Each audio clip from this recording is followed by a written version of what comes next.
Welcome to Manila Updates TV. Subscribe and press the bell icon for more updates. Tonight, breaking news from the South China Sea. Tensions are at a boiling point. The waters around the disputed Scarborough Shoal are now the epicenter of a major international standoff.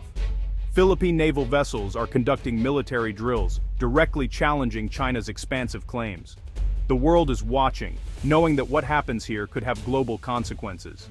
Stark images show Philippine patrol ships maneuvering with purpose, asserting rights under international law. This is more than a routine patrol. It's a calculated statement. The Philippines will not be pushed out of its own backyard. These drills test readiness and project strength, defending national sovereignty.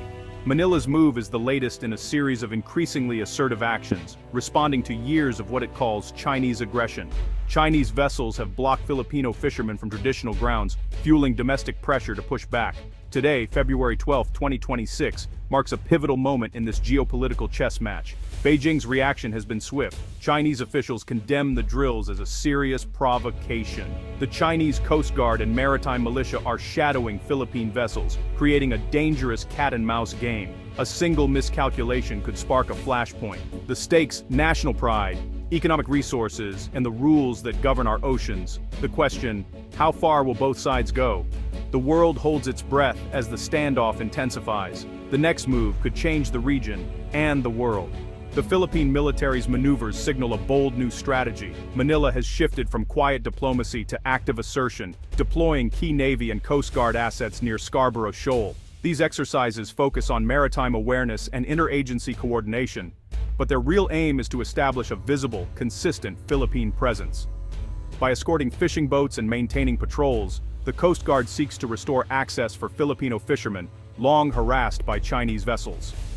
For many coastal communities, this is about survival. The government's assertive transparency, publicizing every encounter, aims to win domestic and international support. Manila frames itself as standing up to a larger neighbor in defense of international law. The risks are real. China's military is vastly more powerful, and any direct confrontation would be one-sided. But the Philippine strategy isn't about winning a naval battle. It's about leveraging international law, alliances, and global opinion. By forcing China to choose between backing down or escalating, Manila puts Beijing in a difficult position. It's a high-stakes gamble, but one the Philippines feels it must take. The fight is for sovereignty and survival. The Philippines grounds its claim in the United Nations Convention on the Law of the Sea, UNCLOS. This treaty defines a 200 nautical mile exclusive economic zone, or EEZ, granting coastal states rights to resources within that zone. Scarborough Shoal lies well within the Philippine EEZ, making Manila's claim clear under international law. The Philippines argues it's not about ancient history, but about rules the world has agreed to. UNCLOS also states that rocks unable to sustain human habitation can't generate their own EEZ. So even if China had sovereignty over the rocks, it wouldn't gain rights to the surrounding waters. This legal clarity is the cornerstone of the Philippine position. By citing UNCLOS, Manila shifts the dispute from military might to legal principle. This resonates with other nations wary of China's growing power. The legal argument turns a bilateral dispute into a global concern. For the Philippines, international law is both shield and sword. China's claim to the South China Sea is vast, symbolized by the 9-dash line on its maps. This sweeping line covers about 90% of the sea, overlapping with the EEZs of the Philippines and other neighbors. Beijing bases its claim on centuries of historical use, arguing these rights predate modern law. But this narrative clashes directly with UNCLOS, which most of the world follows. The 9-dash line is more than a territorial claim. It's a core part of China's national identity and strategic vision. Control of the South China Sea means access to resources and dominance over vital shipping lanes. The claim is taught in schools and promoted in state media, fueling nationalistic fervor. For China, backing down would be seen as weakness. For its neighbors, the claim threatens sovereignty and economic security. The result: a fundamental clash of worldviews, with little room for compromise. This is the heart of the region's tension. In 2013, the Philippines took China to court, initiating arbitration under UNCLOS. The case, heard at The Hague, didn't ask who owned the islands, but clarified maritime rights and challenged China's 9-dash line. China refused to participate, claiming the tribunal had no jurisdiction. Despite the boycott, the tribunal proceeded, examining evidence and arguments from the Philippines. On July 12, 2016, the court issued a sweeping ruling. China's historic rights claim had no legal basis. The 9-dash line was declared invalid under international law. Scarborough Shoal was ruled a rock, not an island, and couldn't generate its own EEZ.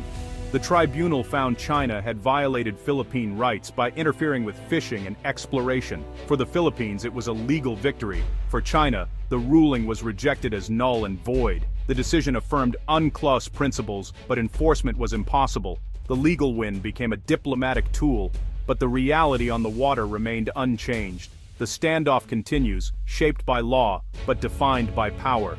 The world took note. Rules matter, but might still makes right. The Philippines isn't standing alone. Its alliance with the United States, cemented by a mutual defense treaty, is a key deterrent. Recent years have seen expanded joint military exercises. Balikatan drills now include Australia, Japan, and France. These exercises, often near the South China Sea, send a clear message of collective resolve. The U.S. Navy conducts freedom of navigation operations, challenging China's claims and reinforcing open seas. U.S. aircraft carriers and warships provide a powerful backdrop to Philippine diplomacy. Regional powers like Japan and Australia are stepping up, providing patrol vessels, training, and joint patrols. Even European navies have sailed through, underscoring global concern. This growing coalition supports the Philippines and signals that the dispute is a matter of global security.